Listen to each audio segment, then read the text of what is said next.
What's up, everybody? Miss Montana here again, as promised, another video. So I want to respond to a comment that was made on one of my videos recently by a young lady.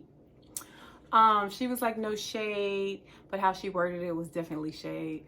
So it was basically about, why do I give all this dating and relationship advice, but I'm still single? And somebody else also asked, like, are you still with that guy you were with? No, I'm not with that guy. I just got out of a relationship with a young lady about a month ago or less than a month ago. So to answer the question about why I'm single and I give all this advice, a relationship takes two. It takes two to work. It keeps focusing on my Buddha, sorry. A relationship takes two to work. So if I'm giving all this relationship advice and giving all this dating advice and I'm adhering to it and the other person is not, I'm not in control of making that relationship work. A relationship is teamwork. It's a team effort. If both parties aren't doing their part, then of course the relationship is not going to work. So to answer her question, and she also made the statement, you can't keep a man. First of all, you can't keep any human being because human beings aren't pets. You keep dogs. Dogs are kept, cats are kept, birds are kept. You don't keep a human being. They stay if they want to stay. They stay if they choose to. And then we get rid of people out of our lives. We remove people out of our lives because they don't line up with what it is that we need. So to answer your question specifically, why can't I keep a man? I haven't found one that I want to keep around, that I want to keep in my life. Because prior to my self-love journey, yeah, keep them all day.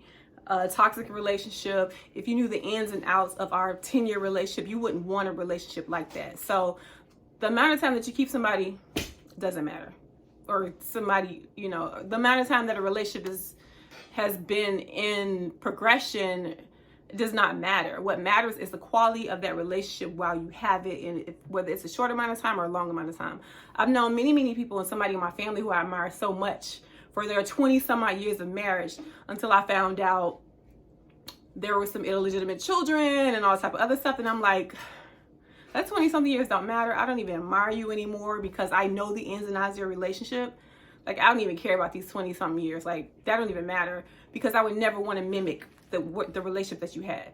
Now, I have been on this self-love journey now for 12 years.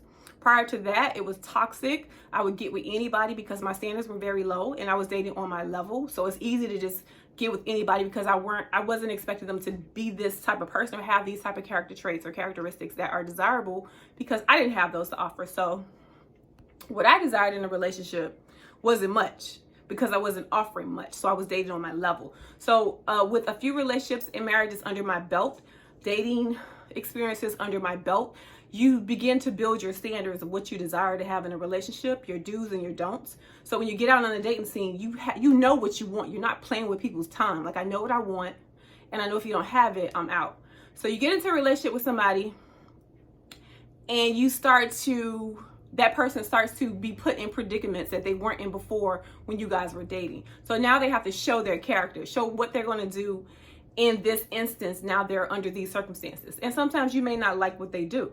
So with me in particular, I'm a fair person. You'll love it here. You'll love it in a relationship with me, but it's very strict here. And when I say strict, it's really common sense. And we all know common sense isn't so common. So mind you, I'm a person that did a lot of self-help, a lot of self-searching, up my worth, up my character, up my values and things that I have to offer into a relationship. And went through therapy. I read a lot, and I'm constantly reading and researching and learning and evolving and getting as much knowledge as I can about relationships and psychology and how people think in order to have a healthy, peaceful relationship with someone. Now, I can't say the same about a lot of people that I've dated. Majority of them haven't been to therapy. Majority of them, if any, haven't read and researched relationships and how to make a relationship work and healthy, and how to talk to your mate and you know, things like that. They don't do the things that I do, so I can't expect them to be how I am. Like, I'm giving you all this advice on YouTube, and it's because of all the information that I'm constantly taking in about relationships and dating and interacting with other people, because I'm passionate about that type of stuff. A lot of people aren't passionate about that stuff. They don't study relationships and psychology and people like they're trying to get a college degree. I study it like that.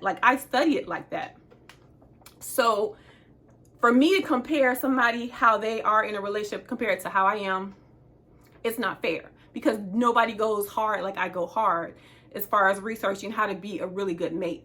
And if anybody asks me, well, how do you know you're a good mate? Like, how do you know you're a good mate? Because in the dating phase, I ask you certain questions that would matter to me if we get in a relationship, and how I would be an asset to that relationship. Number one, I get into a relationship to give, not necessarily to see what I can get. It's more so to give and pour into somebody, because I'm a full person. Like, I'm good. I want to pour into someone. I'm happy. I'm content. So that's one. The second thing is, I've created, and I didn't have this before my self-love journey, I created a single life that is peaceful, and I love it, and I love everything that I do, and I'm constantly moving and shaking and evolving as a single person. So I'm content with my single life, and I'm constantly, you know, making new goals and acquiring new things and learning new things and things like that. So I've created a peaceful single life.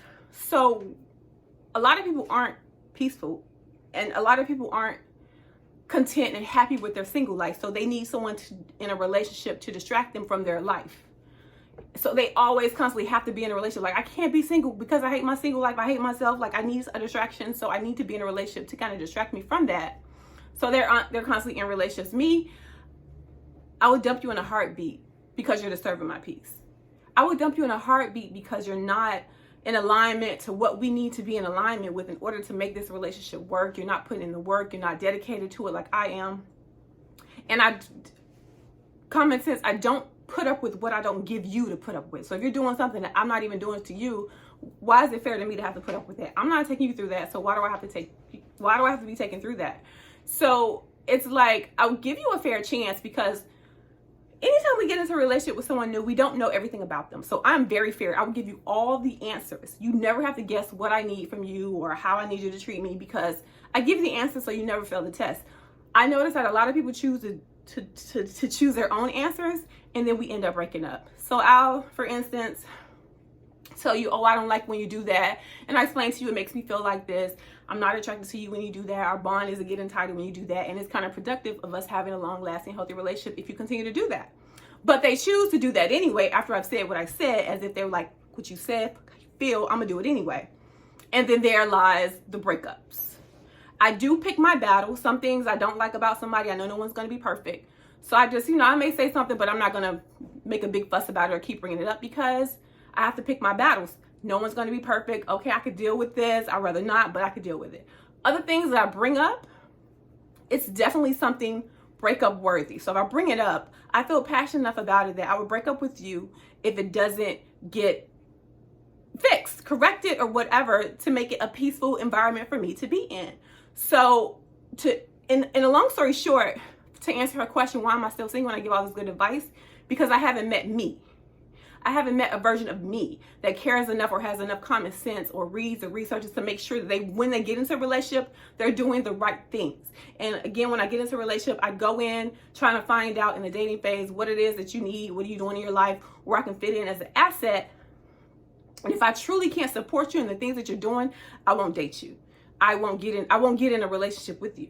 But if I see places that I can come in and help make things easier, peaceful, make things move a lot faster, take some stress off you, then yeah, I'll agree to get in that relationship. And I know I'm a good person because when I get into a relationship, yeah, I do all the basic common sense stuff, be a good girl, don't cheat, blah, blah, blah, whatever. But I also ask you what it is that you need, what it is that you desire. And I look for things that you need and desire that you may not have said, but I know you can use it.